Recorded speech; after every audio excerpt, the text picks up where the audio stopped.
The wind howled like a wounded beast across the frozen plains, carrying with it sheets of snow that cut through the air like shards of glass. Jonas Hale pulled his worn coat tighter around his shoulders, though the gesture offered little protection against the merciless storm that had descended upon the Colorado Territory. His horse had given out hours ago, collapsing into a snowdrift with a final, shuddering breath. Now he stumbled forward on foot, each step a battle against the knee-deep snow and the numbness creeping through his limbs. The year was 1876, and winter had come early to the frontier lands near the Rockies. Jonas had seen harsh winters during his time in the war, had marched through frozen mud in Tennessee, and slept in ditches filled with ice. But this storm was different. This storm felt personal, as if nature itself had decided to collect on some old debt. His left shoulder throbbed where the old wound had reopened, the one that never quite healed right after Chancellorsville. Blood had soaked through his shirt and frozen solid against his skin. He'd been foolish to travel alone through this territory. But then again, men like him didn't often have the luxury of companions, not when they carried the kind of past that attracted bounty hunters and old enemies like flies to carrion. Through the swirling white chaos, Jonas thought he saw something a flicker of orange light, there and gone again like a phantom. He blinked hard, ice crystals clinging to his eyelashes, and stared into the storm. There it was again, smoke, a chimney, the promise of warmth and shelter, or perhaps just a quicker death than freezing. Clara Whitmore stood at her window, watching the storm rage across her small homestead. The glass panes rattled in their frames, and she could feel the cold seeping through despite the thick curtains she'd drawn. In the hearth, a good fire crackled and popped, casting dancing shadows across the rough-hewn walls of her cabin. She'd built up the wood pile high before the storm hit, remembering her late husband Samuel's warnings about being prepared for the worst. Samuel had been gone 2 winters now, crushed in a cave-in at the Silverton mine along with 7 other men. The mine owners had sent her a small purse of coins and their condolences, as if either could fill the empty space in her bed or silence the memories that haunted the corners of her home. She'd stayed on at the homestead because she had nowhere else to go, and because the thought of leaving felt like abandoning the last pieces of the life they'd built together. A pot of beans simmered on the stove, filling the cabin with a comforting aroma. Clara had just settled into her rocking chair with her sewing when she heard a sound that didn't belong to the storm, a thudding against her door, irregular and desperate. Her blood ran cold. Living alone this far from town meant any unexpected visitor could bring trouble. She'd heard stories from other homesteaders about drifters and outlaws who used storms as cover for their crimes, moving quickly but quietly. Clara reached for the Winchester rifle mounted above the fireplace. Samuel had taught her to shoot, insisted on it despite her initial protests. "Out here," he'd said. "A woman needs to be able to protect herself." The thudding came again, weaker this time. Clara chambered around and moved to the door, her heart hammering against her ribs. Through a gap in the curtains, she could barely make out a dark shape collapsed against her doorstep. "Who's there?" she called out, her voice steady despite the tremor in her hands. "State your business." A muffled groan was the only response. Clara waited, counting her breaths, then slowly unlatched the door and cracked it open, keeping the rifle trained on the figure outside. What she saw made her gasp. A man lay crumpled in the snow, his face gray with cold, ice forming in his dark beard. His eyes blue as a summer sky flickered open and focused on her with obvious effort. "Please," he managed through chattering teeth. "Storm. Horse died. Just need—" He didn't finish. His eyes rolled back, and he slumped forward, unconscious. Clara stood frozen for a moment, every instinct screaming at her to shut the door. A strange man at her threshold could mean any number of dangers, but as she watched, she noticed the blood seeping through his coat, the way his lips had turned blue, the shallow rise and fall of his chest. Whatever this man was or had done, He was dying. Lord help me, she muttered, setting aside the rifle. She grabbed him under the arms and, with strength born of frontier necessity, began dragging him inside. Jonas floated in and out of consciousness, aware only of warmth and the scent of wood smoke and beans. Gentle hands peeled away his frozen coat, and he tried to speak, to warn whoever was helping him that he might bring trouble to their door. But his tongue wouldn't cooperate. "Hush now," a woman's voice said, firm but not unkind. "Save your strength." He felt himself being moved, blankets being wrapped around him.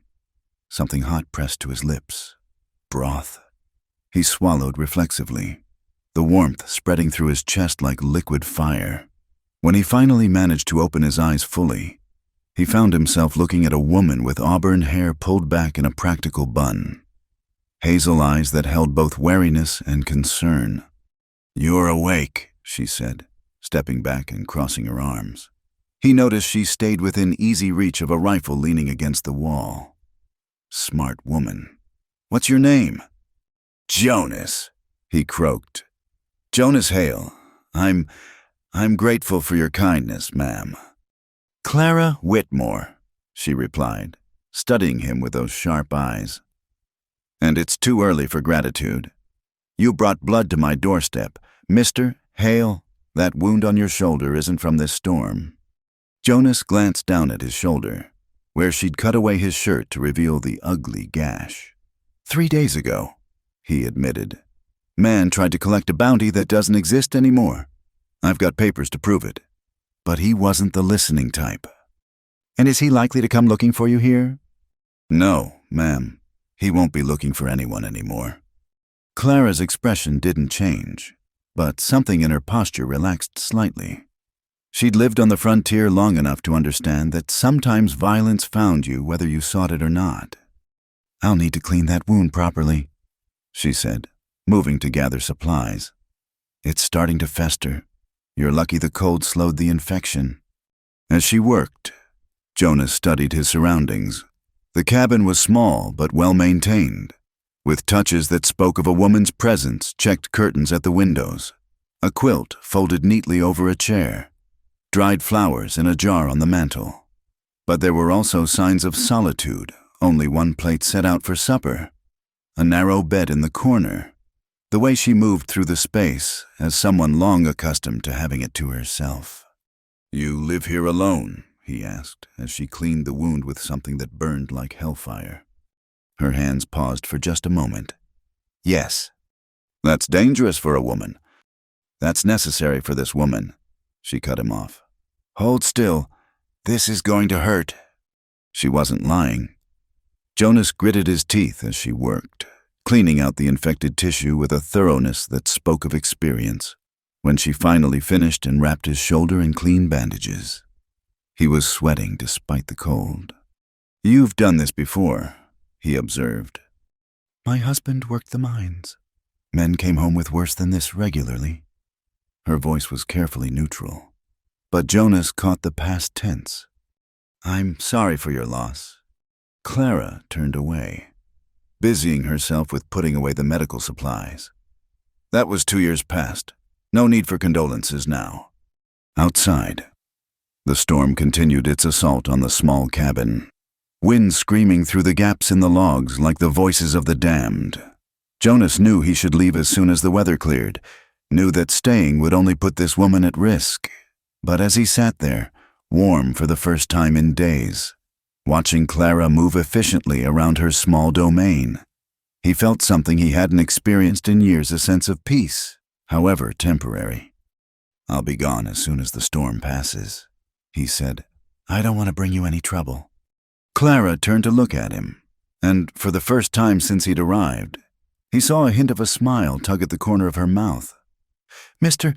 Hale, you collapsed on my doorstep bleeding and half frozen. I'd say you've already brought me trouble. Another day or two won't make much difference now."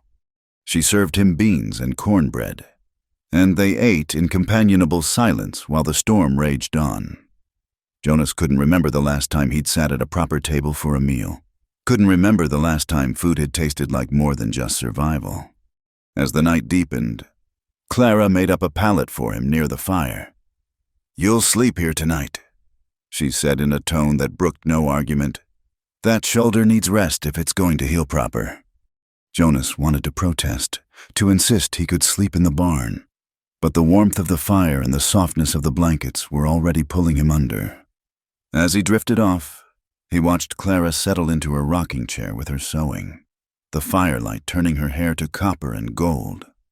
He'd stumbled into her life from the storm, bringing danger and complications she didn't need. But as sleep finally claimed him, Jonas found himself hoping the blizzard would last just a little longer, that the outside world with all its violence and old debts could be kept at bay by these thin wooden walls and the quiet strength of the woman who'd taken pity on him. In the morning, he told himself, in the morning, he would face whatever came next. But for tonight, he was warm and safe, and that was more than a man like him had any right to expect. The wind continued to howl, and the snow continued to fall, burying the tracks that had led him here, granting them both a temporary reprieve from whatever hunted them through the darkness, be it men with guns or memories too heavy to bear alone. Clara woke before dawn, as was her habit, to find the storm still raging outside. The fire had burned low during the night, leaving the cabin cold enough that her breath misted in the air. She moved quietly, not wanting to wake her unexpected guest, and added fresh logs to the hearth. The flames caught quickly, casting a warm glow across the room. Jonas Hale lay exactly where she'd left him, but his sleep was restless. Even in the dim light, she could see the sheen of sweat on his forehead, his hands clenching and unclenching as he wrestled with some phantom in his dreams. She'd seen Samuel sleep like that after particularly hard days in the mines, when cave-ins or accidents had claimed friends. "No," Jonas muttered, his voice rough with sleep and something darker. "Not them. I didn't mean—" Clara hesitated, then knelt beside him and placed a cool hand on his forehead. He was running a slight fever, not dangerous yet, but worth watching. At her touch, his eyes flew open, wild and unfocused. For a moment, he didn't seem to see her at all. "Easy," she said softly. "You're safe. It's just a dream." Recognition dawned in his eyes, followed quickly by embarrassment. He sat up too quickly and winced as the movement pulled at his wounded shoulder. "I apologize," he said, running a hand through his disheveled hair. "I didn't mean to disturb you." "You didn't." Clara stood and moved to the stove. "Coffee." "Yes, ma'am, thank you." She busied herself with the morning routine, stoking the stove, grinding coffee beans, slicing bread for breakfast. All the while, she was acutely aware of the man's presence in her home. It had been 2 years since she'd shared these morning rituals with anyone, and the unfamiliarity of it made her movements feel awkward and overlarge. "I should check on the animals," Jonas said, attempting to rise. "It's the least I can do to repay." "You'll do no such thing." Clara's tone was firm. "That shoulder needs rest, and I won't have you undoing my work by stumbling around in a blizzard." "The animals are fine. I saw to them yesterday before the worst of the storm hit." He sank back down, clearly frustrated by his own weakness. Clara recognized that frustration. It was the same feeling she'd had after Samuel died, when well-meaning neighbors had tried to do everything for her, as if grief had made her incapable of the work she'd been doing for years. "Tell me, Mr. Hale," she said, setting a cup of coffee beside him. "What brings a man alone through this territory in winter? Most folk with sense hole up in town until spring." Jonas wrapped his hands around the warm cup, seeming to consider his words carefully. "I was heading west. Thought I could make it to Fort Collins before the weather turned. Obviously, I was wrong." "Obviously." Clara settled into her chair with her own coffee. "And what's in Fort Collins?" "Nothing in particular, just moving on." She studied him over the rim of her cup, despite the wear of hard living. He had the bearing of someone who'd once stood taller, prouder, the kind of controlled movements that spoke of military training. She'd seen enough veterans pass through to recognize the signs. "Union or Confederate?" she asked quietly. His jaw tightened almost imperceptibly. "Union, 14th Indiana Infantry. My husband's brother fought for the Union. 2nd Colorado Volunteers." He came back different. "We all did," Jonas said, his voice barely above a whisper. Then, louder, "That was a long time ago." "Not so long that men aren't still trying to collect bounties on it," Clara observed, glancing meaningfully at his shoulder. Jonas's laugh was bitter.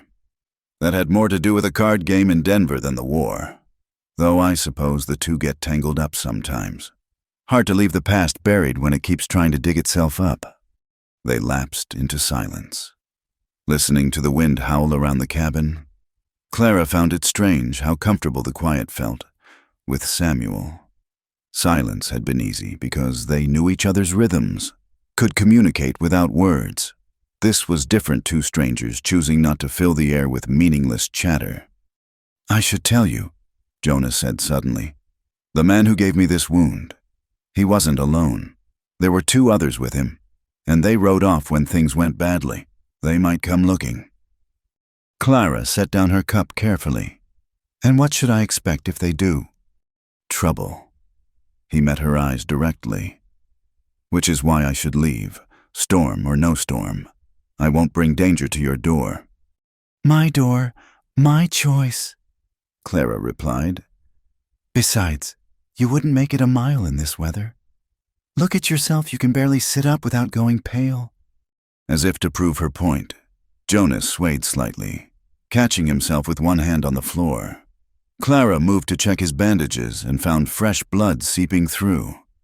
"You've torn the wound open," she said, exasperated. "All that moving around for nothing.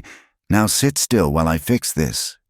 As she worked to clean and rebandage his shoulder, Jonas remained quiet. But she could feel the tension in him, not from pain, but from something else. When she finished, he caught her wrist gently. "Why?" he asked. "Why help a stranger who brings nothing but trouble?" Clara looked down at his hand on her wrist, calloused, scarred, but gentle despite its strength.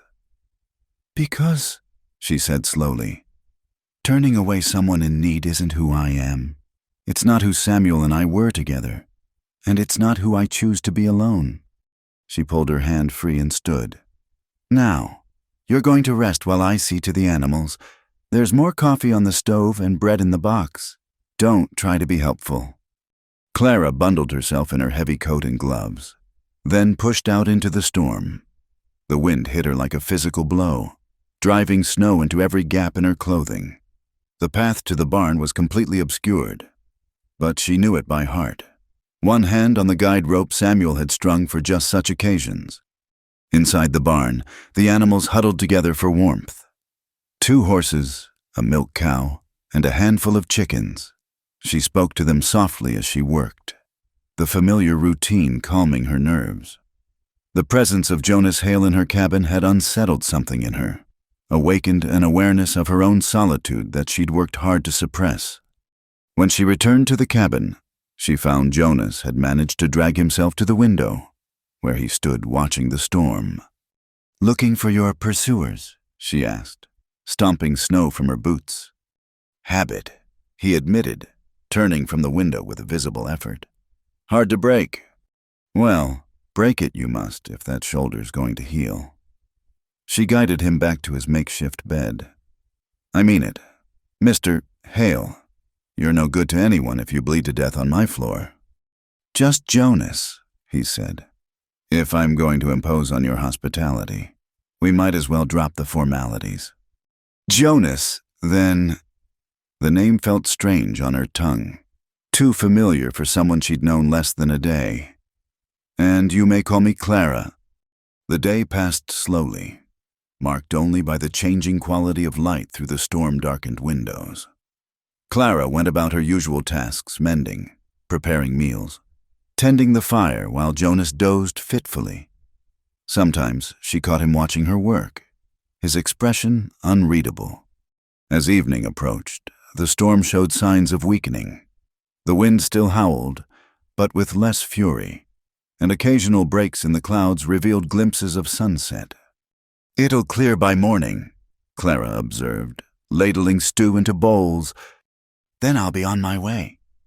Jonas said, "With that shoulder, don't be foolish. I've traveled with worse." "I'm sure you have." She handed him a bowl. "But there's a difference between what a man can do and what he should do. That wound needs at least a week to heal properly." "I can't stay that long. Those men—" "Will have as much trouble traveling in this weather as you would. More, probably, since they don't have the motivation of a guilty conscience driving them." Jonas looked up sharply. "What makes you think—" "A man doesn't run unless he's being chased or doing the chasing," Clara said simply. "And you don't strike me as the chasing type. Not anymore." They ate in silence for a while, the only sounds the crackle of the fire and the settling of the cabin walls. Finally, Jonas spoke. "I was at Chancellorsville, Antietam, Gettysburg." The words came slowly, as if pulled from some deep place. "Did things in the name of preserving the Union that don't sit easy. After the war, I tried to go home, but home didn't exist anymore. So I drifted, worked cattle drives, rode shotgun for stages, did whatever paid, tried to convince myself I was living, not just existing." Clara said nothing, recognizing the need to let the words come at their own pace. "The men chasing me, one of them is Silas Crow. His brother died in a prisoner camp in Ohio. He blames me for it. Says I could have done more when we captured them. Maybe he's right. Maybe I could have." "And maybe you couldn't have," Clara said quietly. "War makes choices for us sometimes. Leaves us with nothing but bad options." "You sound like you know something about that." "I know about loss, about guilt, about wondering if different choices would have led to different outcomes." She stood and moved to the window. "Samuel wanted to farm. I pushed him to take the mining job because the money was better. If I hadn't—" "You can't know that." Jonas said, "Life doesn't work that way." "No," Clara agreed. "It doesn't. But that doesn't stop us from wondering, does it?" The night deepened, and the storm continued its gradual retreat. Clara prepared for bed, acutely aware of the impropriety of the situation. A widow alone with a strange man would set tongues wagging from here to Denver. But propriety seemed less important than survival, and she'd learned to care less about others' opinions since Samuel's death. "I'll bank the fire," she said. "Try to get some sleep. Real sleep. Not the kind where you fight wars all over again." Jonas smiled slightly, the first genuine smile she'd seen from him. It transformed his face, giving her a glimpse of who he might have been before the weight of the world settled on his shoulders. "Yes, ma'am," he said. "And Clara, thank you for all of it." She nodded, not trusting her voice. There was something dangerous in that smile, in the way it made her remember she was more than just a widow trying to survive. She was a woman, still young, still capable of feeling things she'd thought buried with Samuel. As she lay in her narrow bed, listening to the dying wind and Jonas's gradually steadying breathing, Clara wondered what she'd set in motion by opening her door to this wounded stranger. Come morning, or the morning after, he would leave. That was certain. Men like Jonas Hale didn't stay in one place long, couldn't, probably, with the ghosts that haunted them. But for now, for tonight, her cabin held two souls instead of one, and somehow that made the darkness seem less absolute. She pulled her quilt higher and closed her eyes, trying not to think about how empty the cabin would feel when he was gone. Outside, the storm began to break apart, stars appearing between the clouds like promises of clearer skies ahead. But inside the small cabin, two damaged people shared a fragile peace, each carrying scars that might never fully heal, finding temporary shelter not just from the storm, but from the loneliness that haunted the vast, unforgiving frontier. The morning brought clear skies and bitter cold. Clara woke to find Jonas already up, standing by the window with his good arm braced against the frame. The early sunlight caught the silver threading through his dark hair, and for a moment she saw him as he might have been before the war, younger, unburdened, whole. "You should be resting," she said, rising from her bed and wrapping a shawl around her shoulders. "Couldn't sleep." He didn't turn from the window. "The silence wakes me sometimes. Too many years sleeping with one ear open, I suppose." Clara understood. After Samuel died, she'd spent months startling awake at every creak of the cabin, every whistle of wind through the eaves. The absence of his breathing beside her had been louder than any storm. "I need to ride to town today," she said, moving to stoke the fire. "We're low on supplies, and I should check on the Miller's place. They're elderly, and this storm—" "I'll come with you." Jonas turned from the window, his jaw set with determination. "With that shoulder, and what horse would you ride? Yours is dead in a snowbank somewhere, remember?" His face darkened at the reminder. "Then I'll stay and watch the place. You shouldn't go alone." "I've been going alone for 2 years," Clara said, sharper than she intended. "I don't need—" She stopped herself, seeing something flicker across his face. Not hurt, exactly, but a kind of recognition. "You're right," he said quietly. "It's not my place." The awkwardness of the moment stretched between them until Clara busied herself with breakfast preparations. As she worked, she found herself stealing glances at Jonas. He'd managed to wash and shave using the basin she'd left out, and the simple act of grooming had restored some dignity to his appearance. Beneath the trail dust and exhaustion, she could see the man he'd been strong-featured, with intelligent eyes that missed nothing. "Tell me about this Silas Crow," she said, setting a plate before him. "What kind of man is he?" Jonas considered the question while he ate. The dangerous kind, smart enough to hold a grudge, mean enough to enjoy the holding. He's got 2 others riding with him, Ben Hatfield and a Mexican they call Scar. I don't know if that's his real name or just what they call him on account of his face. "And they want you dead because of his brother." "That's part of it. But Silas likes money more than revenge. There was a bounty on me once, desertion charges that were cleared up years ago. The papers saying so burned up in a fire in Kansas City. Convenient for anyone wanting to claim I'm still wanted." Clara absorbed this information while sipping her coffee. "So they'll keep coming?" "Until they find me or find easier prey." Jonas met her eyes. "Which is why, if you say you need to leave one more time, I'll throw you out myself, wounded shoulder or not." Clara stood and began clearing dishes. "I've made my decision. You'll stay until you're healed enough to have a fighting chance. That's final." A small smile tugged at Jonas's mouth. "Yes, ma'am." "Good. Now, I'm going to town. There's soup on the stove and bread in the box. Try not to tear open that wound again while I'm gone." Clara saddled her mare, a sturdy paint named Buttercup that Samuel had bought from a Cherokee trader.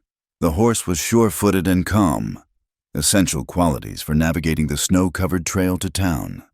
As she mounted, she saw Jonas watching from the doorway. "Bar the door," she called, "and keep the rifle handy." "Clara," his voice stopped her. "Be careful.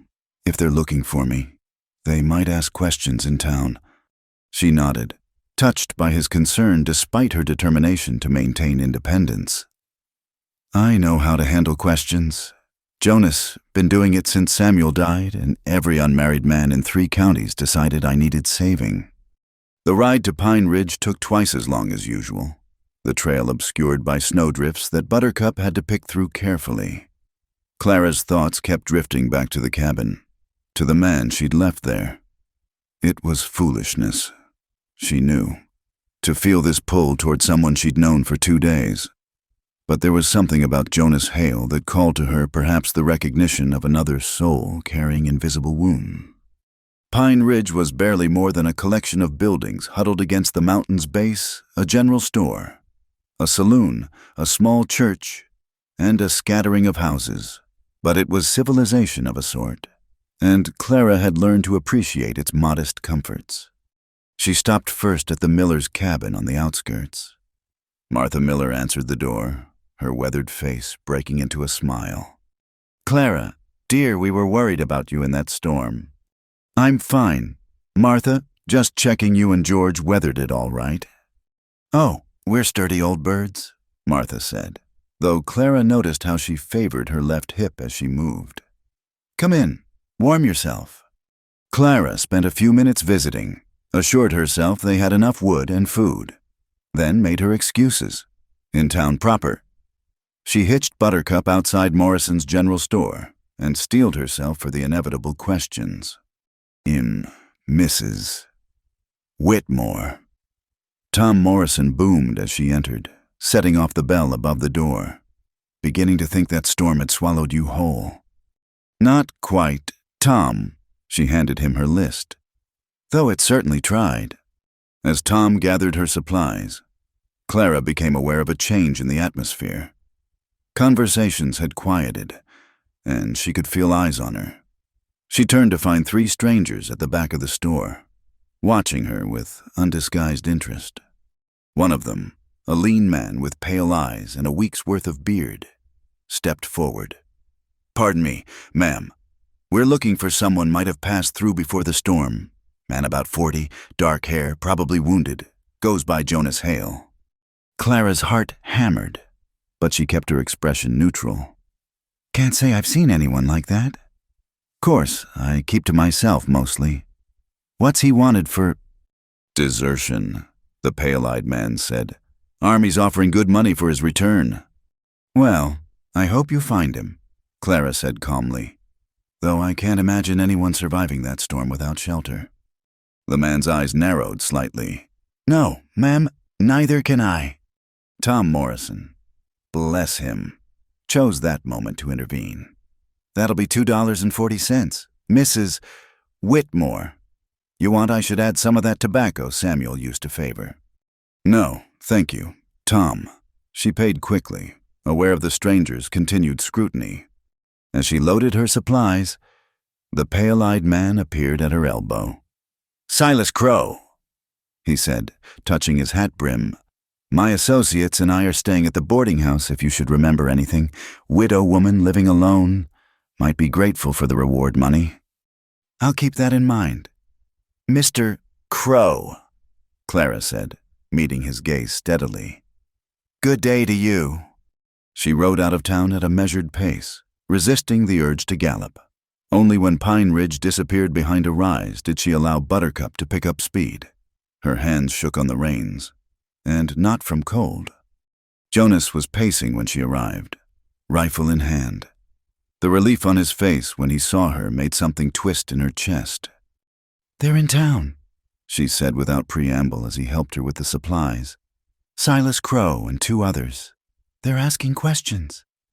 His face went grim. "What did you tell them?" "That I hadn't seen anyone. Tom Morrison backed me up without even knowing it. Bless him." She hung up her coat with trembling fingers. "Crow made sure I knew about the reward. Seemed to think a widow might be tempted." "Are you?" The question hung between them.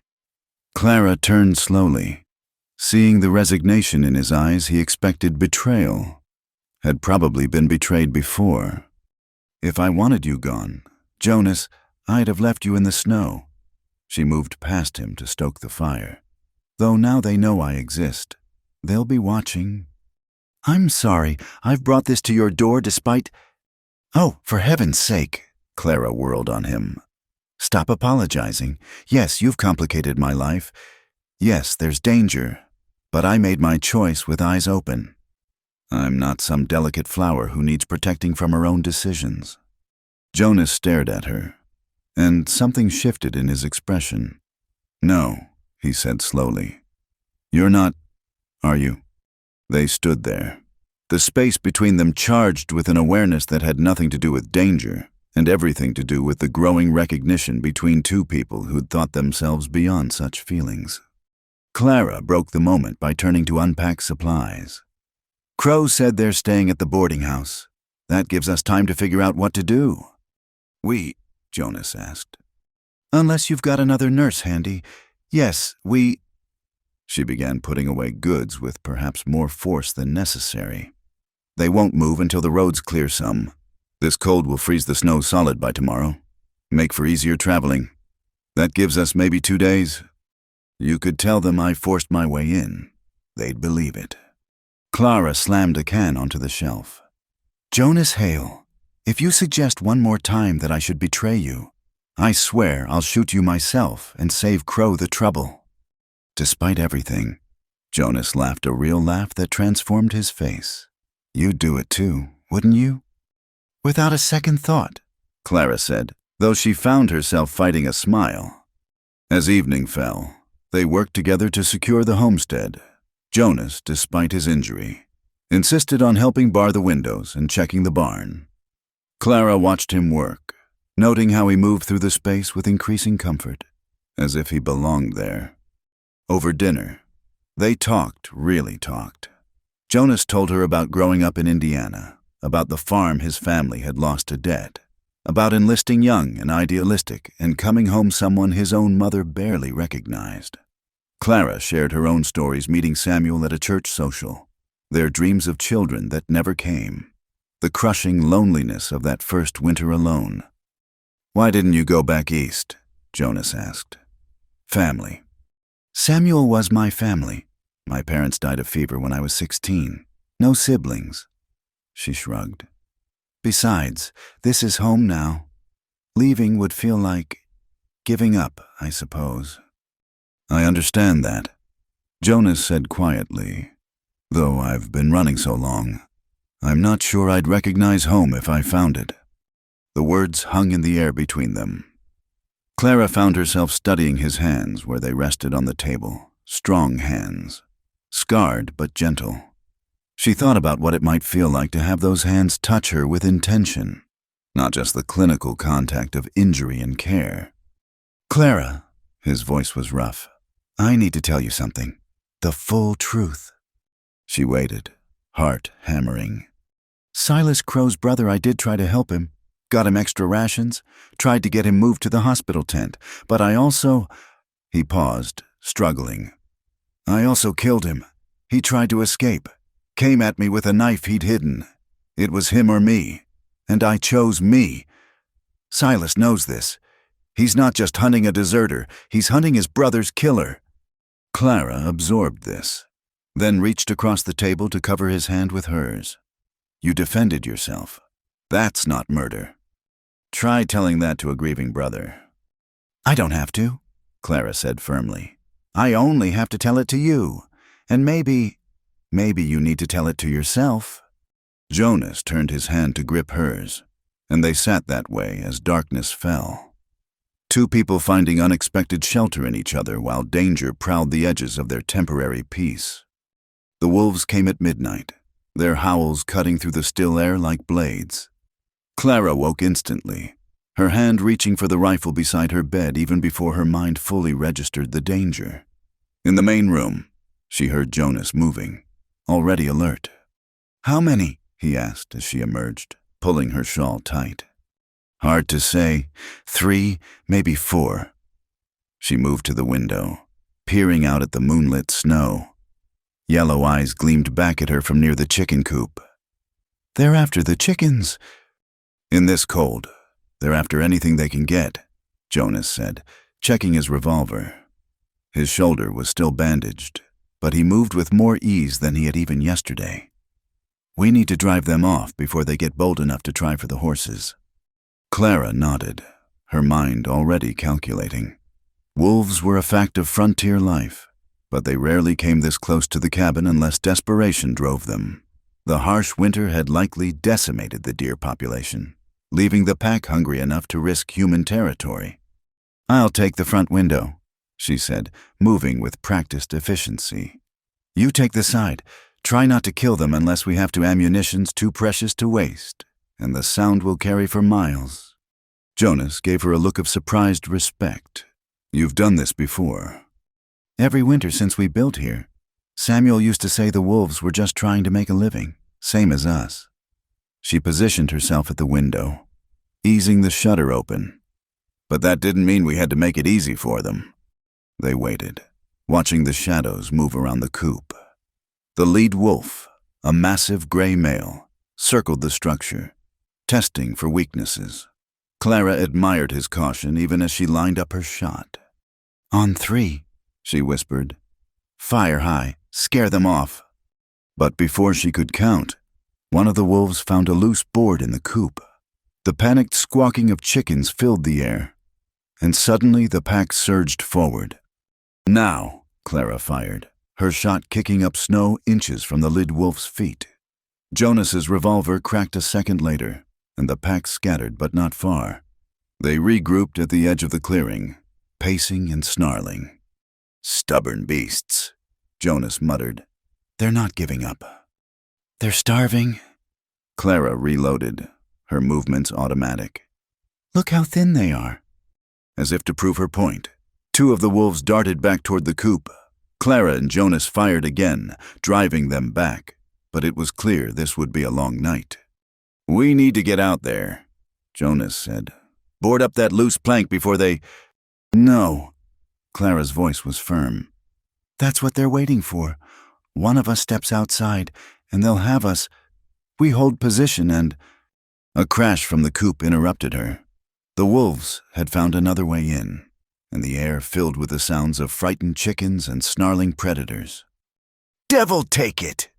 Clara cursed, surprising a laugh from Jonas despite the situation. She grabbed a lantern. "Cover me." "Clara, no."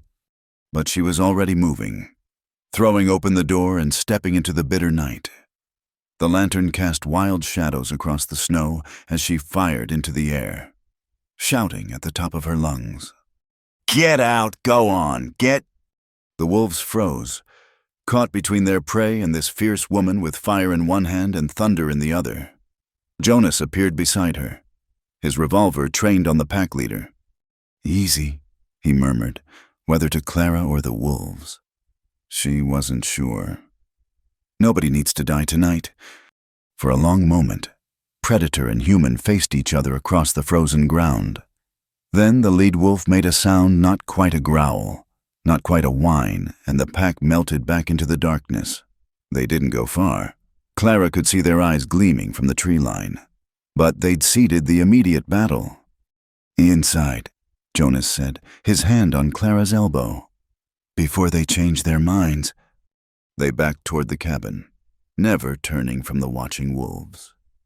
Only when the door was barred behind them did Clara allow herself to tremble. "That was foolish," Jonas said, but his voice held admiration rather than censure.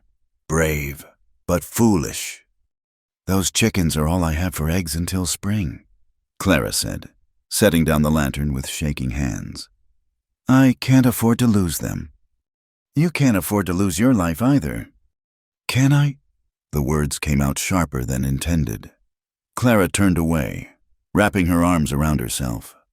What good is surviving if you're not living, if you're just existing, day after day, protecting things that don't matter because you've got nothing else to protect?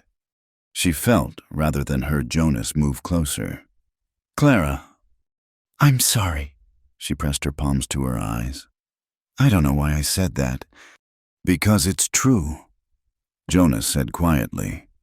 "Because sometimes the only thing worse than dying is continuing to breathe when everything that made breathing worthwhile is gone." Clara turned to find him standing closer than propriety allowed, in the lantern light. His eyes were dark with understanding and something else, something that made her heart race. "But then sometimes," he continued, his voice rough, "when you least expect it, you find a reason to want more than just the next breath." The space between them hummed with possibility. Clara knew she should step back, knew that letting this happen would complicate everything.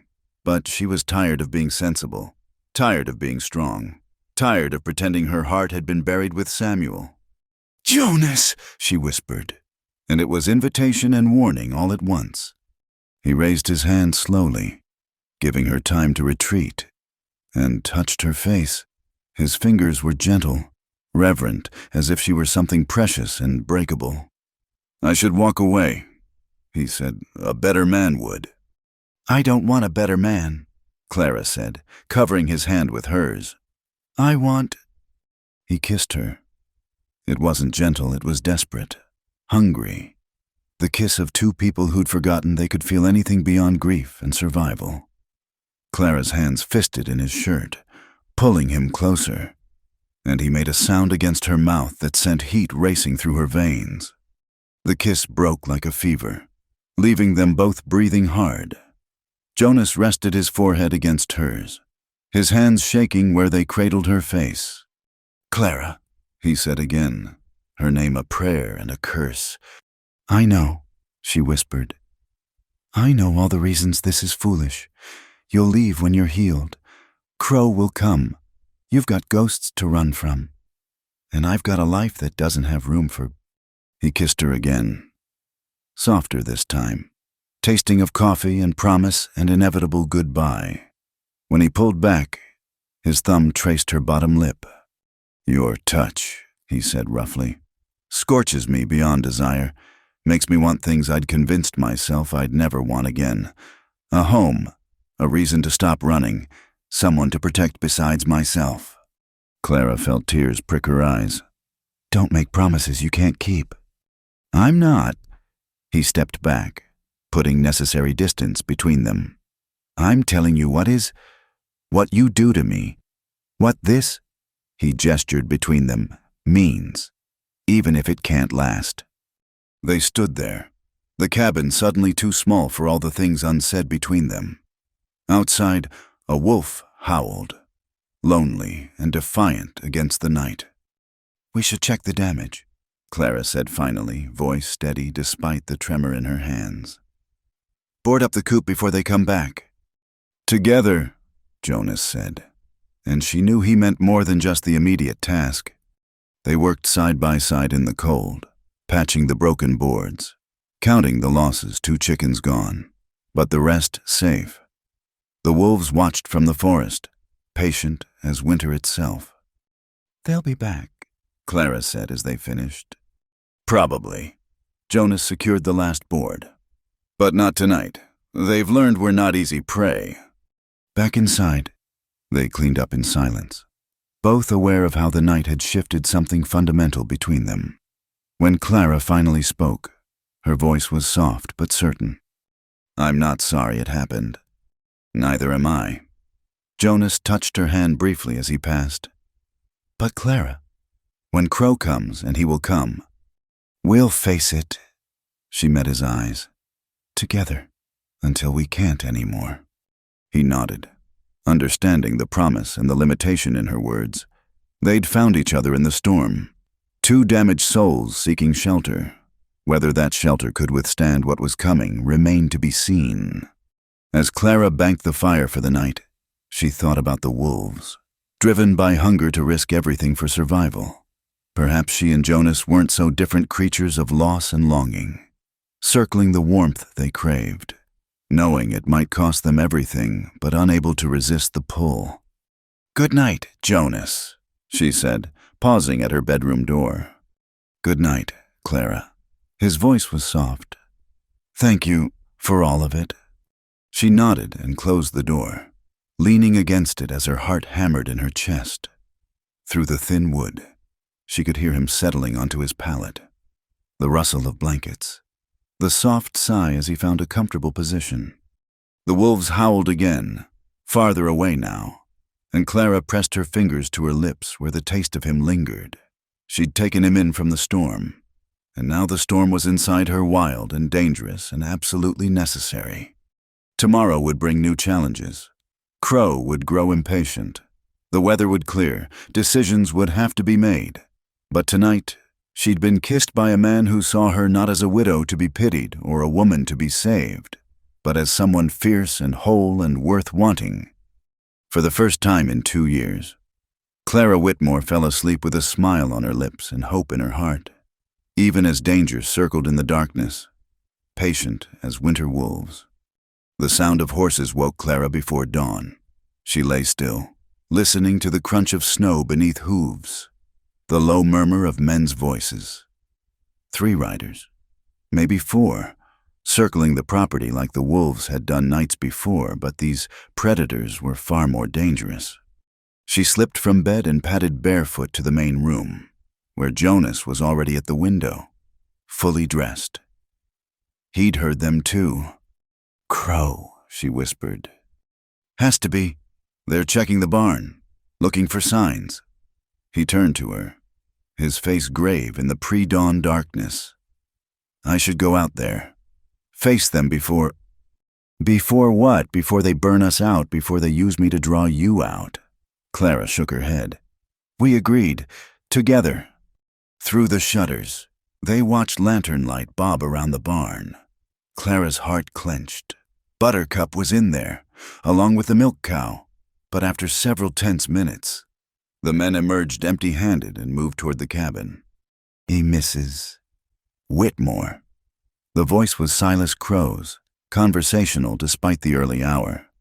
"I know you're awake in there. Saw you in town yesterday. Thought we might have a word." Clara looked at Jonas, who nodded grimly. She moved to the door but didn't open it. "State your business. Mr. Crow. Sun's not even up yet." "My apologies for the early hour, ma'am. But you see, we tracked our man to this area. His horse, or what the wolves left of it, is about 2 miles north of here. Now, a wounded man in that storm." He let the implication hang. "I told you in town. I haven't seen anyone." "So you did, but my friend Scar here, he's got a gift for reading sign. Found some interesting tracks leading toward your property. Tracks that disappear real convenient-like." Jonas moved silently to the side window, checking their positions. He held up 3 fingers Crow and 2 others, just as expected. "Mr. Crow," Clara said, putting steel in her voice. "I'm a widow living alone. If you think I'd harbor a dangerous fugitive, you clearly don't know much about frontier women." Crow laughed. "Oh, I know plenty about frontier women. Mrs. Whitmore. Know they're tough as leather and twice as clever. Also know they get lonely. Might welcome company on a cold night, even if that company comes with complications." The insult was calculated, meant to provoke. Clara felt Jonas tense beside her, his hand moving to his gun. She caught his wrist, holding him still. "What I welcome or don't welcome is my business," she said coldly. "Now, unless you have legal authority to search my property, I'll ask you to move on." "Well now, that's the thing." Papers rustled outside. "Got a bounty warrant right here. Federal paper. Gives us certain liberties in pursuit of a deserter." "Those papers are lies," Jonas said quietly. "The desertion charges were dropped. I was honorably discharged." "Then show him your discharge papers," Clara whispered back. Jonas's jaw tightened. "Burned in Kansas City, along with the records that would clear me." "Outside?" Crow continued. "Mrs. Whitmore, I'm trying to be civilized about this, but one way or another, we're going to search that cabin. You can open the door and maintain your dignity, or you'll what?" Clara's voice cracked like a whip. "Break down my door, assault a woman in her own home. I'm sure that'll look fine when I report it to the territorial marshal." "If you live to report it," one of the other men said. Clara recognized him from town Ben Hatfield, his face mean even in repose. "Ben," Crow said mildly, "let's not be unpleasant. I'm sure Mrs.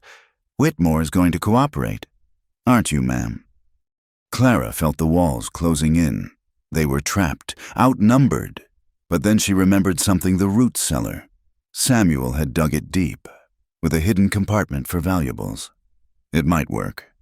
"Jonas," she breathed. "The cellar, under the rug by the stove." He understood immediately. As Clara kept talking, buying time, Jonas moved silently across the room. "Mr.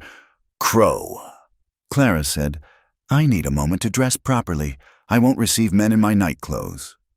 5 minutes, Mrs. Whitmore. Then we're coming in." Clara flew into action. She helped Jonas pull back the rug, revealing the trapdoor. The ladder down was steep, the space cramped, but it would hide him. Your shoulder. We'll be fine. He caught her hand. Clara, if something happens. Nothing will happen. I've handled worse than Silas Crow. She squeezed his fingers. Stay quiet. No matter what you hear. He descended into the darkness, and Clara replaced the rug, shoving the heavy stove over part of it for good measure. She threw on her dress, pinned up her hair, and schooled her features to calm disdain. When she opened the door, Crow touched his hat brim politely. Mrs. Whitmore, may we come in? If you must. She stepped aside, chin high. The three men entered, bringing the cold with them. Crow was lean and pale-eyed, as she remembered. Hatfield was thick-bodied and mean. The one called Scar lived up to his name. A puckered line ran from his left ear to the corner of his mouth, pulling his face into a permanent sneer. Cozy place, Crow observed, his eyes taking in every detail. Must get lonely, though, all by yourself out here. I manage. Clara moved to the stove. Coffee. How civilized. Crow smiled, but it didn't reach his eyes. Don't mind if we do. As Clara busied herself with the pot, the men spread out, searching. They were thorough but not destructive yet. Hatfield pawed through her mending basket while Scar checked the windows. Crow himself stood by the fireplace, studying the room. Just the one bedroom? He asked. Just the one. And you've been alone here since your husband died. That's right. Hard for a woman. The work, the isolation. He moved closer.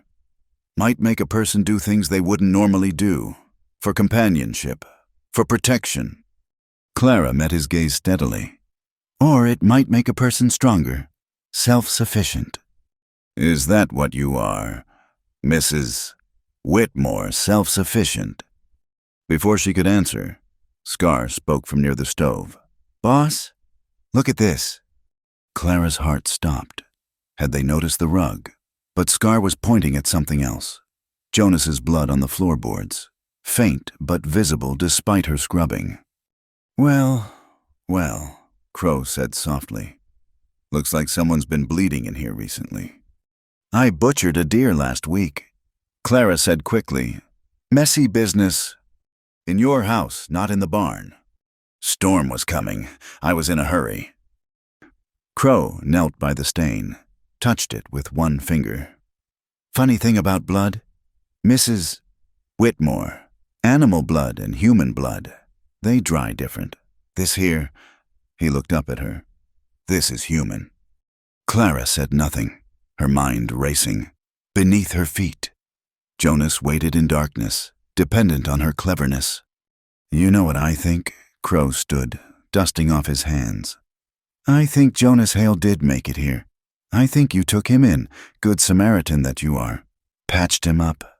Maybe he spun you a sad tale, made you feel sorry for him. You're imagining things.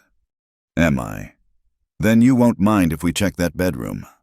Clara followed as they searched, her heart hammering. They pulled apart her bed, emptied her wardrobe, even checking for loose floorboards. Finding nothing, they returned to the main room. Scar, Crow said, check that stove. Make sure it's really connected. As Scar moved toward the stove and the hidden trap door, Clara knew she had to act. She swayed suddenly, pressing a hand to her forehead. I feel faint. She collapsed carefully, making sure to fall away from the stove. As expected. The men's attention shifted to her. Hatfield snorted, but Crow knelt beside her. Get her some water, he ordered Scar, who abandoned his inspection of the stove. Clara let her eyes flutter open. I'm sorry. I haven't been sleeping well. The wolves. Wolves. Crow helped her to a chair, his touch making her skin crawl. They've been coming around, bold as brass. Lost chickens to them just nights ago. Is that so? Crow studied her face. Must have been frightening. A woman alone, fighting off wolves. I managed. I'm sure you did. He was silent a moment. Tell me, Mrs. Whitmore, if Jonas Hale had come here, if you had helped him, I could understand. He can be persuasive. I wouldn't blame you for being taken in. Clara met his gaze. But he didn't come here. No, Crow stood. Well then, I suppose we've wasted your morning for nothing. He gestured to his men. Let's go. Clara couldn't believe it. Were they really leaving? But as they moved toward the door, Crow paused. Oh, one more thing. You wouldn't mind if we had a look in that root cellar, would you? Just to be thorough? Clara's blood turned to ice. What root cellar? Crow smiled. The one under this rug.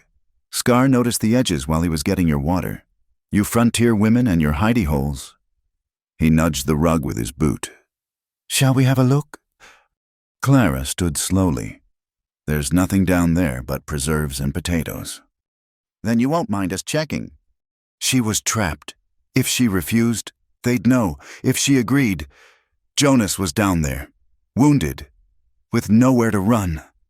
Actually, Mr. Crow, she said, moving between him and the trap door. I do mind. You've searched my home, insulted me, and found nothing. It's time you left. Step aside, Mrs. Whitmore. No.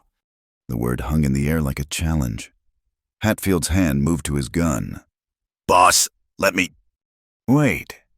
Crow studied Clara with new interest. You're protecting him. I'm protecting my rights. My husband died for this land. Mr. Crow. I won't have strangers trampling through every corner of it on a whim. A whim. Crow's voice went soft, dangerous. My brother died in a Union prison camp, died badly. The man responsible is here, and you're hiding him. Your brother died in a war. Clara said, thousands of brothers died. It doesn't give you the right... Crow backhanded her. The blow sent her sprawling, stars exploding across her vision. She heard a muffled sound from beneath the floor, Jonas, struggling not to reveal himself. Now, Crow said calmly, let's try this again. Move aside, or things will get unpleasant. Clara wiped blood from her lip and stood. No, this time. When Crow raised his hand, the cabin door burst open. Jonas stood there, having somehow circled around from the outside cellar entrance, his gun trained on Crow. Touch her again, Jonas said quietly, and you'll join your brother. The cabin erupted in motion. Hatfield went for his gun, but Jonas was faster, his shot catching the big man in the shoulder. Scar dove for cover as Clara grabbed the rifle from beside the door. Crow stood frozen, his hand inches from his weapon. Don't, Jonas said. It ends here. Silas, your brother's dead. I'm sorry for it, but killing me won't bring him back. You left him to die. I tried to save him. He came at me with a knife. It was self-defense. And you know it. Liar. Crow's control finally snapped. He went for his gun. 2 shots rang out simultaneously. Crow staggered, looking down at the spreading red on his shirt. His gun fell from nerveless fingers. But Jonas was falling too, fresh blood blooming on his chest. Clara's scream tore through the morning air as she dropped her smoking rifle and rushed to him. Jonas, no, no, no! She pressed her hands to the wound, but blood seeped between her fingers. Jonas caught her wrist, his grip weak. Clara, you have to... Scar... She looked up to find Scar gone, fled through the open door. Hatfield groaned from the floor, clutching his shoulder. Crow lay still, his pale eyes staring at nothing. Help me, Clara said to the wounded Hatfield. Help me get him inside? But she could see the truth in Jonas's eyes.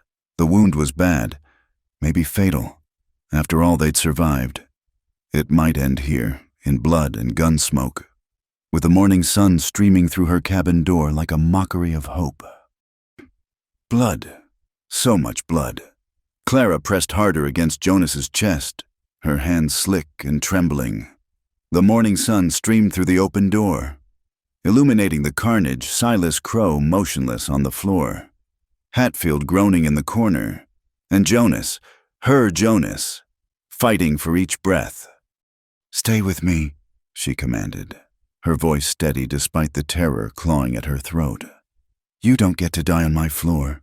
Jonas Hale, not after everything." His eyes found hers, blue as summer sky even as they dimmed with pain. "Clara," practical as always. "Hatfield," she snapped at the wounded man. "Make yourself useful. Get me those clean sheets from the chest. Now." Hatfield, pale and clutching his shoulder, stumbled to obey. Perhaps it was shock, or maybe the sight of Crow's body had knocked the fight out of him. Either way, he brought the sheets without argument. Clara worked with desperate efficiency, tearing strips for bandages, pressing cloth against the wound. The bullet had entered just below Jonas's collarbone, high enough to miss his heart. But there was so much blood. "Should have stayed in the cellar," Jonas managed, his voice threadbare. "Should have shot Crow the moment he raised his hand to me," Clara retorted. "We can debate poor choices later." A sound outside made her tense horses approaching fast. Her rifle lay within reach, and she grabbed it one-handed, keeping pressure on Jonas's wound with the other. But it wasn't Scar returning.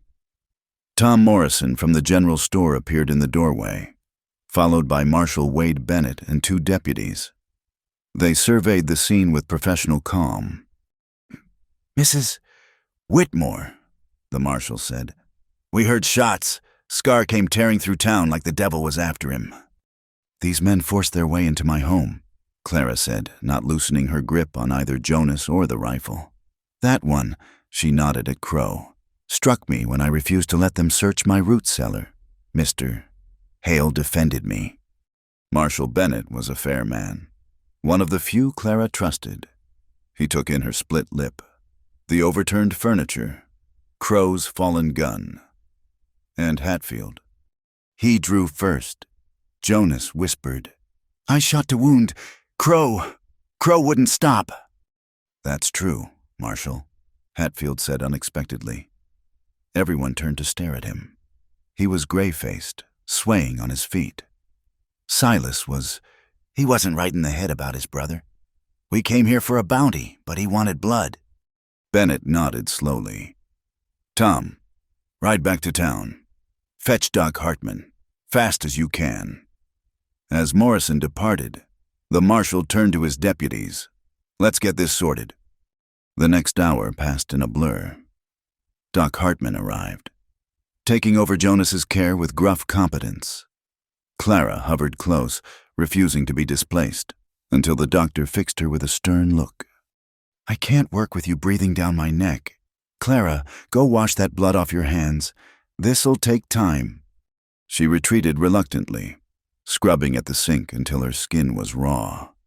Through the window, she watched the deputies load Crow's body onto a wagon. Hatfield, his wound dressed, sat with his hands bound, looking older than his years. "Clara!" Marshal Bennett appeared at her elbow. "I need to ask some questions." She nodded, leading him to the table. Outside, she could hear Doc Hartman calling for more hot water, more bandages. Each request was a small hope dead men didn't need such attention. "Tell me about Jonas Hale," Bennett said. Clara chose her words carefully. "He came to my door during the storm, half frozen and wounded. I gave him shelter." "And before that?" "You'd have to ask him. I know he served in the war. I know Crow wanted him for desertion, but Jonas says those charges were false." "Were you involved with him?" Heat rose in Clara's cheeks, but she met the marshal's gaze steadily. "He's been here less than a week, Marshal. Hardly time for impropriety, despite what Crow implied." Bennett studied her. "Yet you risked your life to protect him." "I'd have done the same for anyone." She touched her swollen lip. "Crow gave me no choice. He was going to search my cellar whether I agreed or not.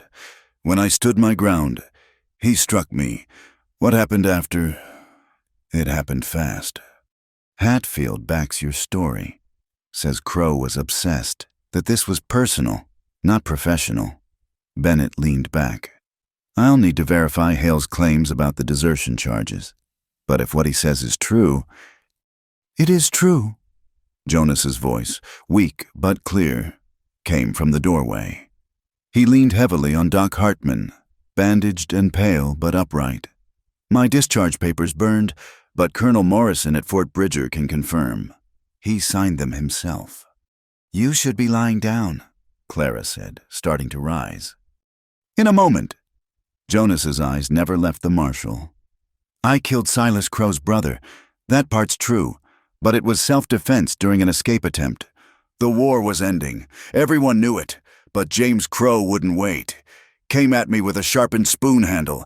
I had no choice. And Silas couldn't accept that. Bennett said, he needed someone to blame. I was convenient. Jonas swayed, and Clara moved to his side, sliding her arm around his waist. He leaned into her, a gesture so natural it made her heart ache. All right, Bennett said finally. I'll wire Fort Bridger. Get this sorted. Meantime, Hale, you're not to leave Mrs. Whitmore's property. Understood. Wouldn't dream of it, Jonas murmured, his weight growing heavier against Clara's side. Doc Hartman clucked disapprovingly. Back to bed with you. That bullet came close to doing real damage. You need rest and plenty of it. As Clara helped Jonas back to the pallet by the fire, Bennett dealt with the aftermath. Statements were taken, evidence collected. Hatfield, surprisingly cooperative, confirmed every detail of Clara's account. Why? Clara asked him as the deputies prepared to take him away. Why tell the truth? Hatfield shrugged his good shoulder. Silas is dead. No point in lying for a dead man. Besides, he looked at Jonas, who was dozed fitfully by the fire. Maybe I'm tired of all this. The hunting, the killing. Maybe I'd like to see the inside of a jail cell for a while. 3 meals a day, roof overhead. Could be worse. As the wagons pulled away, leaving Clara and Jonas alone, the cabin felt eerily quiet. She surveyed the damaged blood on her floors, furniture overturned, the morning's peace shattered beyond repair. Clara! Jonas's voice pulled her from her thoughts. His eyes were open, watching her with an expression she couldn't read. She went to him, kneeling beside the pallet. How do you feel? Like I've been shot. A ghost of a smile touched his lips. But alive, thanks to you. Thanks to me, Clara shook her head. I nearly got you killed. If I'd just let them search... They'd have found me and shot me in cold blood. His hand found hers. You saved my life. Clara, again. She studied their joined hands, his scarred and calloused, hers stained with his blood despite her scrubbing. What happens now? Now I heal. The marshal checks my story. And then you leave. It wasn't a question. Jonas's grip tightened. I have money saved. Not much, but enough. There's a widow in Nebraska. Lost her husband at Shiloh. I've been sending what I could, but there's more. Money Crow won't be collecting. It should go to her, to others like her, people hurt by the war. A penance, Clara said softly. An attempt at one. He pulled her closer. Come with me. The words hung between them. Impossible and necessary. Clara's heart raced, but she kept her voice steady. Jonas, I know it's too soon. I know you have the land, the memories. But Clara, He stopped, struggling for words. I came here running from the past, but somewhere between the storm and the wolves and Crow's gun, I realized I'd found something worth running toward. You. You're feverish, Clara said, but her voice shook. Maybe doesn't make it less true. He raised their joined hands to his lips. I've got no right to ask. I'm a man with blood on his hands and ghosts at his back. But if you'd have me—" Clara closed her eyes, feeling the weight of the choice. Stay here, alone with her memories and her land, or take a chance on this wounded soldier who'd stumbled into her life and awakened her heart. "The marshal said you can't leave my property," she said finally. Jonas's face fell. "Clara, So I suppose," she continued, "if you're going to Nebraska, I'll have to go too, to keep you from breaking the law." His eyes widened. "You mean—" "I mean this land holds more ghosts than memories now. Samuel's gone, and I can't spend my life tending his grave." She touched Jonas's face gently. "Maybe it's time for both of us to stop running from the past and start walking towards something better." "It won't be easy," Jonas warned. "The travel, the uncertainty. Was staying here alone easy? Was fighting off wolves easy? Was standing between you and Crow easy?" Clara smiled through the tears that threatened. "I'm not looking for easy, Jonas, I'm looking for living." He pulled her down for a kiss, gentle and full of promise. When they parted, both were breathless. "Rest now," Clara said. "Heal. We have plans to make, but they'll keep." As Jonas drifted back to sleep, Clara set about cleaning the cabin. She scrubbed blood from the floors, righted overturned furniture, tried to restore order to the chaos. But her mind was already elsewhere, on trails leading west, on new beginnings, on the unexpected gift of love after loss. The bloodshed was over. Crow was dead, his obsession buried with him. Hatfield would face justice, perhaps find his own form of peace, and Scar had vanished into the frontier, another ghost among many. But here, in this small cabin where violence had erupted and been overcome, two souls had found each other. It wasn't the ending Clara had imagined when she took in a stranger from the storm. It was better, messier, bloodier, but real and raw and full of possibility. As the sun set over the mountains, painting the sky in shades of hope, Clara allowed herself to dream of spring, new growth, new journeys, new love rising from the ashes of old pain. The frontier had taken much from both of them, but perhaps, together, they could claim something back. The wolves would howl tonight, but Clara wouldn't face them alone anymore. And that, she thought as she watched Jonas sleep, made all the difference. The days following the shootout passed in a strange rhythm of healing and reckoning. Jonas grew stronger under Clara's care, though Doc Hartman warned it would be weeks before he could travel safely. Marshal Bennett had wired Fort Bridger and received confirmation of Jonas's honorable discharge, officially clearing him of desertion charges. The threat of pursuit was over, but its aftermath lingered like smoke in the cabin's corners. Clara stood at the sink, washing the breakfast dishes, when she heard the wagon approaching. Through the window, she recognized Tom Morrison from the general store, but he wasn't alone. 3 other townsfolk sat in the wagon bed. Mrs. Paulson, the minister's wife, Jacob Miller, whose parents Clara had checked on during the storm, and Ezra Crenshaw, who owned the largest ranch in the valley. "Company," she told Jonas, who was sitting up by the fire, mending a harness with his good hand. He set aside the leatherwork, his expression guarded. "Trouble. We'll see." Clara dried her hands and smoothed her hair. She'd known this was coming. Frontier communities didn't take kindly to violence, even justified violence. There would be questions, judgments, consequences. She met them at the door, chin high. "Morning, Tom, Mrs. Paulson, gentlemen." "Clara." Tom Morrison looked uncomfortable. "Mind if we come in? Got some things need discussing." "Of course." She stepped aside, noting how Mrs. Paulson's eyes went immediately to Jonas, taking in his presence with obvious disapproval. They arranged themselves awkwardly in the small space. Ezra Crenshaw, a big man with silver threading his beard, took the lead. "Mrs. Whitmore." We've come to discuss recent events."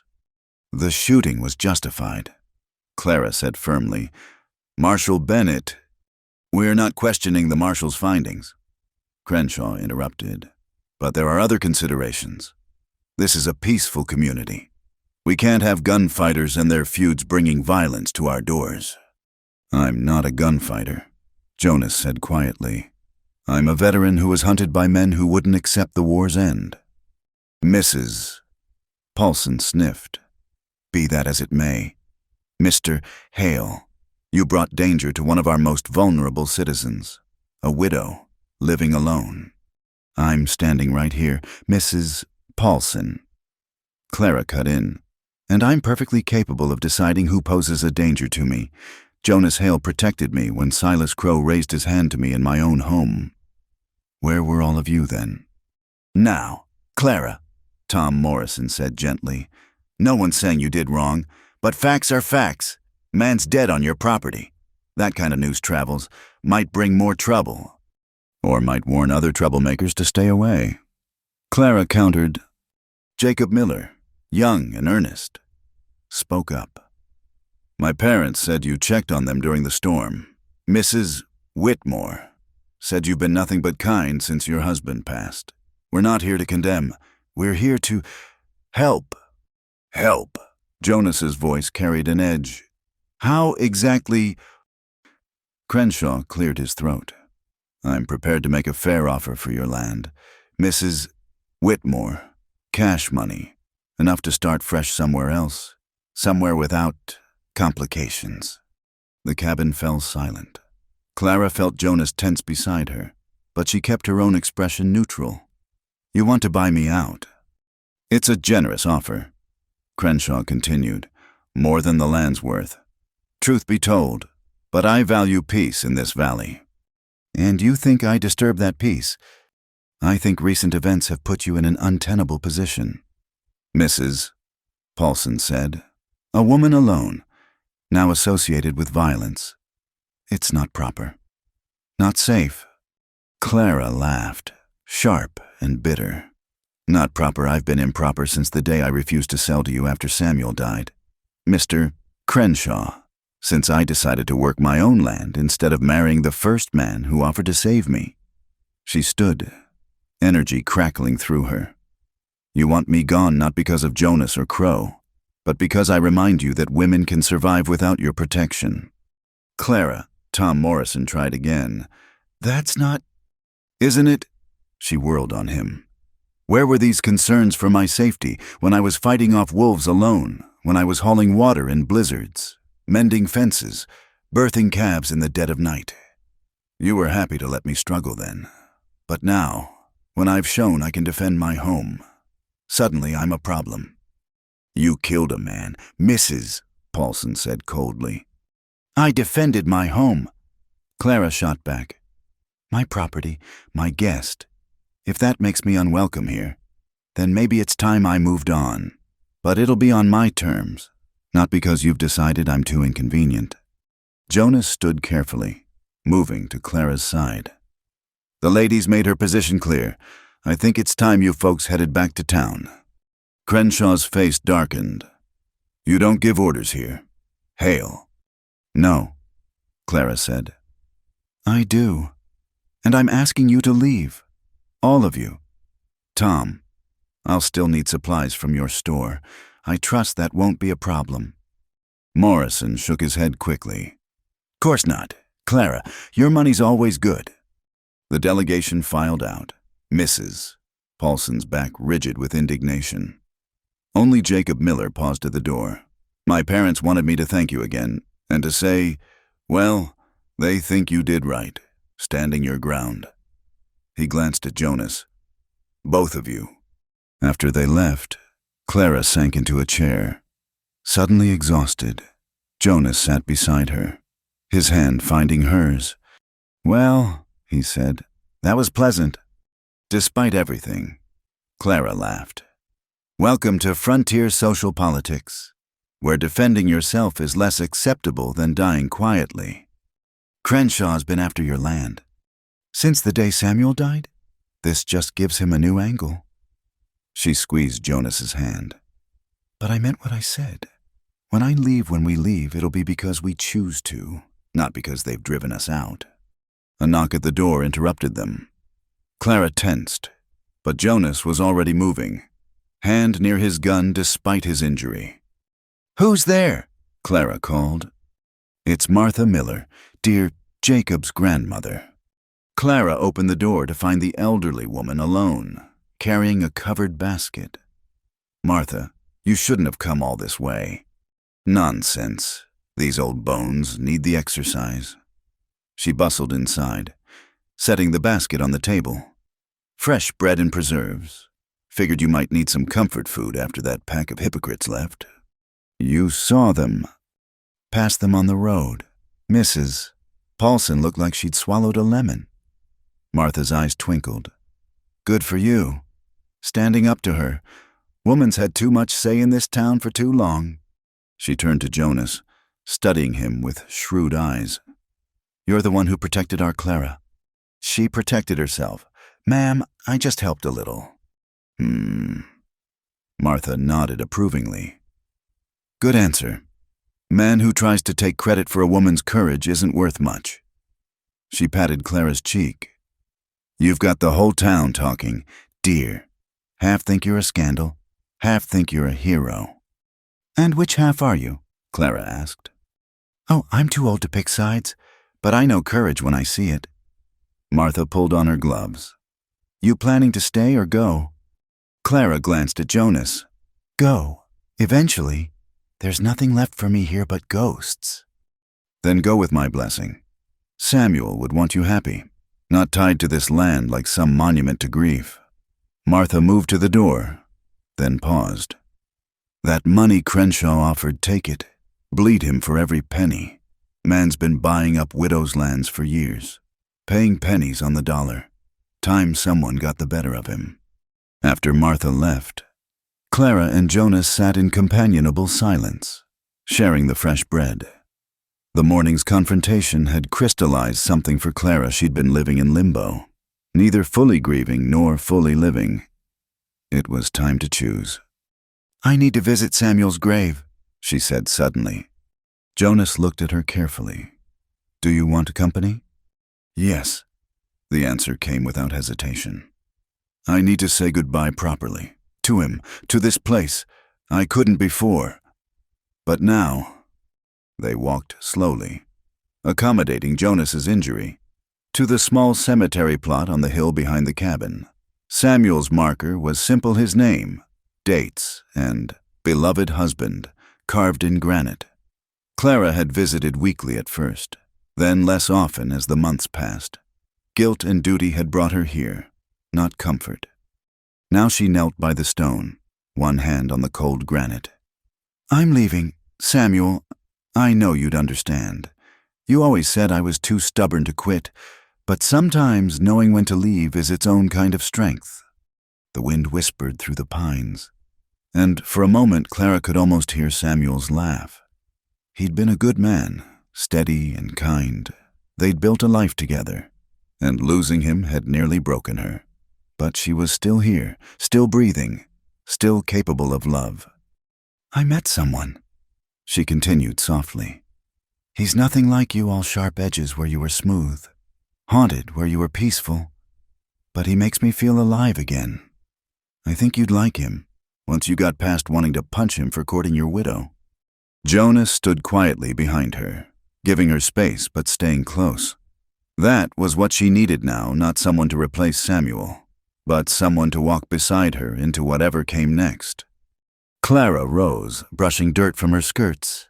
"Goodbye, my love. Rest easy." As they walked back to the cabin, Jonas asked, "How much do you think Crenshaw will really pay?"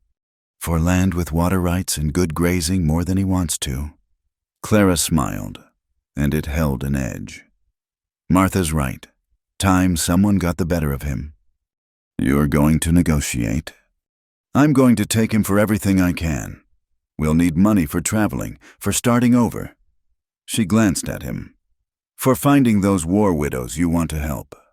Jonas stopped walking. "Clara, that's my burden, not yours." Your burdens are mine now, she said simply. That's what partnership means. We carry each other's loads. He pulled her close with his good arm, pressing his lips to her hair. How did I get so lucky? Oh, lucky you got shot, remember. Worth it, he murmured against her temple. For this worth it. They spent the afternoon planning, mapping routes to Nebraska, discussing what to take and what to leave behind. Clara wrote a letter to Crenshaw, naming a price that made Jonas whistle low. He'll never pay that. He will. He wants this land badly enough, and he wants me gone. He'll pay. Clara sealed the letter with wax. Besides, he owes me for 2 years of trying to starve me out. As evening fell, they worked together preparing dinner, moving around each other with increasing ease. The cabin that had felt like a prison now felt like a way station. A pause before the journey ahead. Are you sure? Jonas asked as they ate. Once we leave, there's no coming back. Clara looked around the cabin at the curtains she'd sewn, the furniture Samuel had built, the walls that had sheltered her through grief and loneliness and unexpected love. I'm sure this was my life with Samuel. I'll carry the good memories, but I won't be chained to them. And your life with me. She met his eyes across the table. That's the adventure, isn't it? Neither of us knows what comes next, but we'll face it together. Together, Jonas agreed, raising his coffee cup in a toast. Outside, the first stars appeared in the darkening sky. Tomorrow would bring new challenges, finalizing the land sale, preparing for travel, facing down anyone who tried to stop them. But tonight, in the warmth of the cabin that had seen so much, Clara felt only anticipation. She was done with mere survival. It was time to live. Spring arrived like a gentle promise, melting the last stubborn patches of snow and coaxing green shoots from the earth that had seemed so barren just weeks before. Clara stood on the porch of the cabin, watching Jonas load the final boxes onto their wagon. His shoulder had healed well, leaving only a slight stiffness that Doc Hartman assured them would fade with time. The land sale to Ezra Crenshaw had gone through at Clara's price. Much to everyone's amazement, the rancher had grumbled and protested, but in the end, his desire for the water rights had won out. Clara had taken particular satisfaction in watching him count out the bills, his face sour as old milk. That's the last of it. Jonas called, securing the load with practiced efficiency. Buttercup and a sturdy gelding Jonas had purchased stood ready in their traces, ears flicking with anticipation. Clara took one final walk through the empty cabin, without her belongings. It looked smaller somehow, just rough-hewn walls and memories. She paused at the window where she'd first seen Jonas collapse in the snow, touched the doorframe where Silas Crow had stood with violence in his eyes, ran her fingers over the hearth where so many quiet evenings had passed. No regrets? Jonas asked from the doorway, reading her mood with the intuition that had grown between them. No, Clara said, and meant it. Just acknowledging what was before embracing what will be. They'd been married 3 days ago in a simple ceremony at the church, with Martha Miller and Marshall Bennett as witnesses. Mrs. Paulson had nearly fainted when she heard, but Clara found she didn't care. Let the gossips have their feast. She and Jonas would be miles away, building something new. Jonas helped her onto the wagon seat, his hands lingering at her waist. Mrs. Hale, he said, testing the words with a smile that made her heart skip. Mr. Hale, she replied, matching his tone. I believe you promised me an adventure. That I did. He climbed up beside her, taking the reins. Though I should warn you, my idea of adventure these days runs more toward finding good farmland than fighting outlaws. Thank heavens for that. Clara adjusted her bonnet against the morning sun. I've had enough gunfire to last a lifetime. As they drove through Pine Ridge one last time, faces appeared at windows and doorways. Some were hostile misses.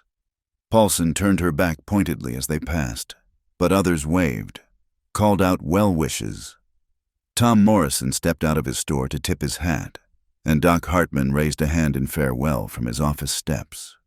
At the edge of town, they found an unexpected gathering. The Millers, all 3 generations, stood by their fence, along with several other families Clara had helped over the years. Young Jacob Miller stepped forward with a cloth-wrapped bundle. "From all of us," he said shyly. "Bread for the journey, and letters for folks we know along your route. Thought it might help, having some connections." Clara felt tears prick her eyes. "Thank you, all of you." Martha Miller reached up to squeeze Clara's hand. "You take care of each other. You hear, and don't let him do all the driving. Men think they know everything about directions, but half the time they're just too proud to ask." "I heard that," Jonas said, but he was smiling. They left Pine Ridge with more fanfare than Clara had expected, proof that even in judgment, the frontier bred a certain respect for those who chose their own path. As the town disappeared behind a rise, Clara felt something loosen in her chest, a tension she'd carried so long she'd forgotten it was there. The journey to Nebraska would take 3 weeks if the weather held. Jonas had mapped a route that would take them through Fort Bridger, where he could collect official documentation of his service and discharge. From there, they'd follow the Platte River Road, stopping at settlements along the way. Their first night on the trail, they camped by a clear stream, the sound of water mixing with the distant howl of coyotes. Clara prepared a simple meal over the campfire while Jonas tended the horses, and she marveled at how natural it felt, this partnership of daily tasks. "Tell me about her," Clara said as they sat by the fire, coffee warming their hands. "The widow in Nebraska." Jonas stared into the flames. "Mary Patterson. Her husband served under me. Good man, terrible soldier, too gentle for war. I tried to keep him from the worst of it. But at Shiloh," he shook his head, "he died saving another man's life. Left Mary with 3 young boys and a farm she couldn't work alone.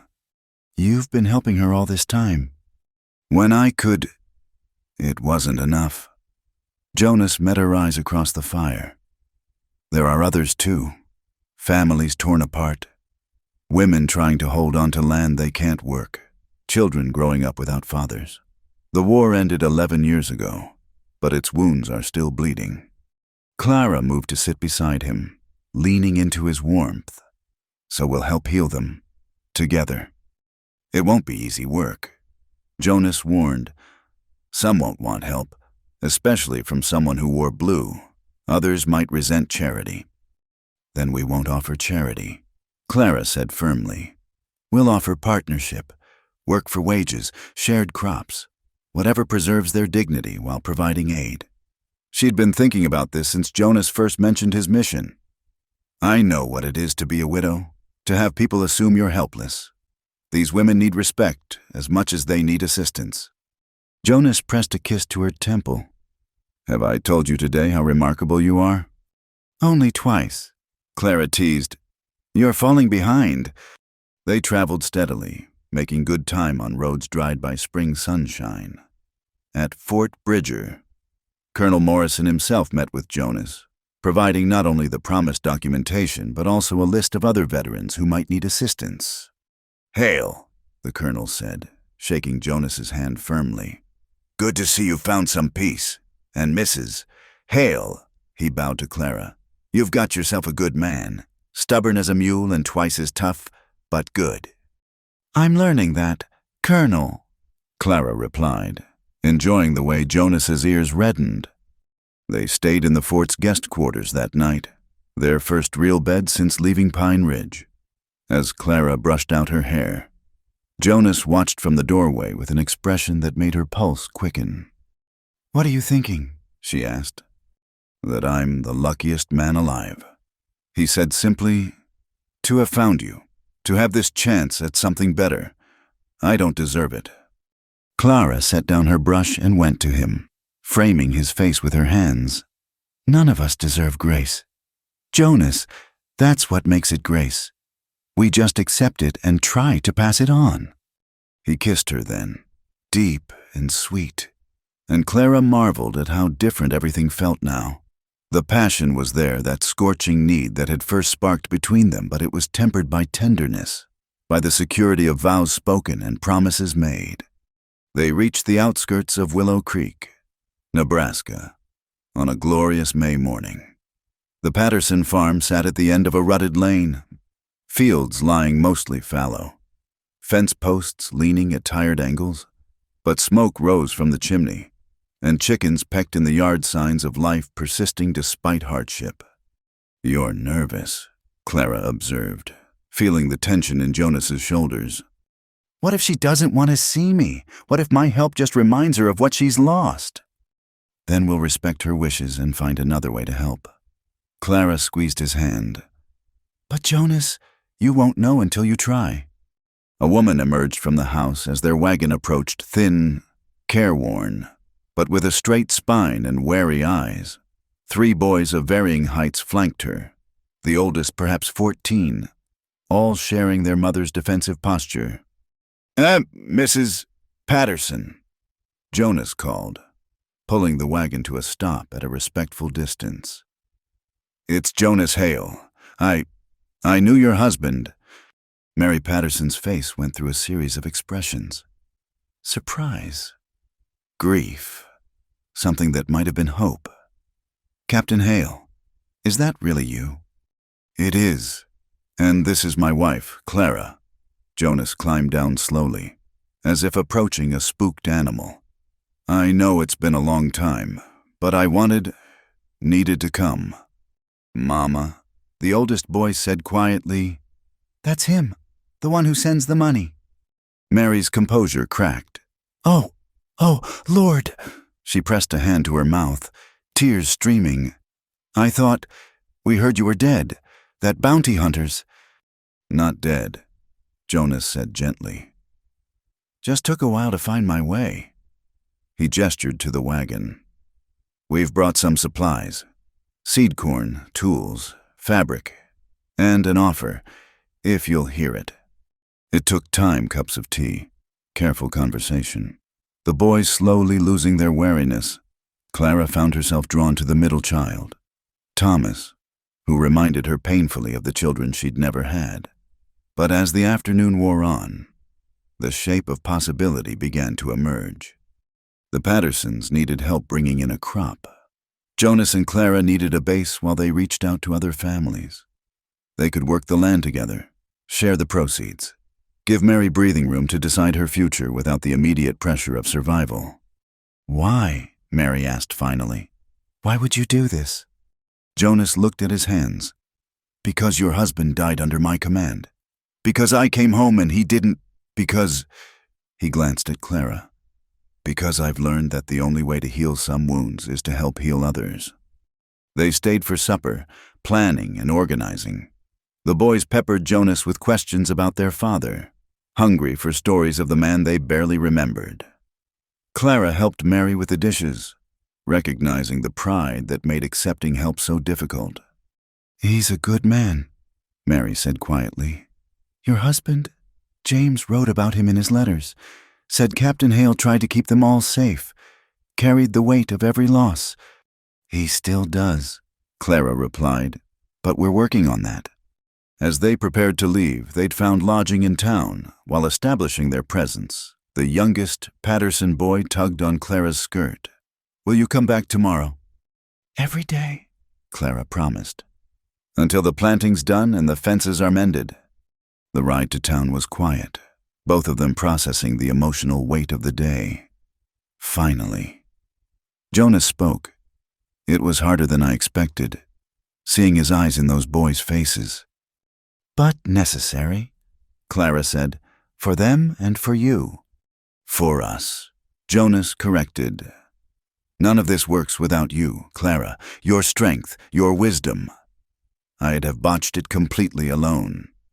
"Well," Clara said, allowing herself a small smile, "lucky for you, you're not alone anymore." They spent that night in a modest boarding house, planning their next moves. There were other names on the colonel's list, other families scattered across Nebraska and Kansas. It would be years of work, maybe a lifetime, But lying in Jonas's arms, listening to his heartbeat in the darkness, Clara felt a sense of purpose she hadn't known she'd been missing. They'd started in violence and storm, found each other in desperation and need. But here, in this simple room in a small Nebraska town, they were building something better, not erasing the past that was impossible. But perhaps, with patience and love and stubborn hope, they could help write a different future.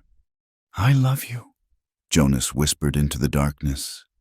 "And I love you," Clara replied, "Stormcrow and all." His laugh rumbled through his chest. "Is that what I am?" "You were. Now you're my harbor, my home." She traced patterns on his chest, feeling the scars beneath her fingers. "My adventure." Outside their window, spring rain began to fall, gentle as forgiveness on the thirsty earth. Tomorrow would bring new challenges, new faces carrying old grief. But tonight, two souls who'd thought themselves beyond saving rested in each other's arms. Proof that sometimes the best stories begin with the worst storms. The frontier had tested them with blizzards and bullets, with loss and loneliness. But it had also given them this love born of courage, partnership forged in fire, and the chance to transform their pain into purpose. It was more than either had dared hope for when a desperate man had stumbled to a widow's door. It was enough, more than enough. It was everything. Thank you so much for listening to this story. I'd love to know where you're enjoying this tale, whether you're driving through the countryside, relaxing at home, or perhaps on a long journey of your own. Please share your thoughts in the comments below and let me know what touched your heart in Clara and Jonas's journey. If you enjoyed this Wild West romance, please subscribe to Wild West Night for more stories of love, redemption, and adventure on the American frontier. Don't forget to like this video and hit that hype button to help more listeners discover these tales of courage and hope. Until next time, partners.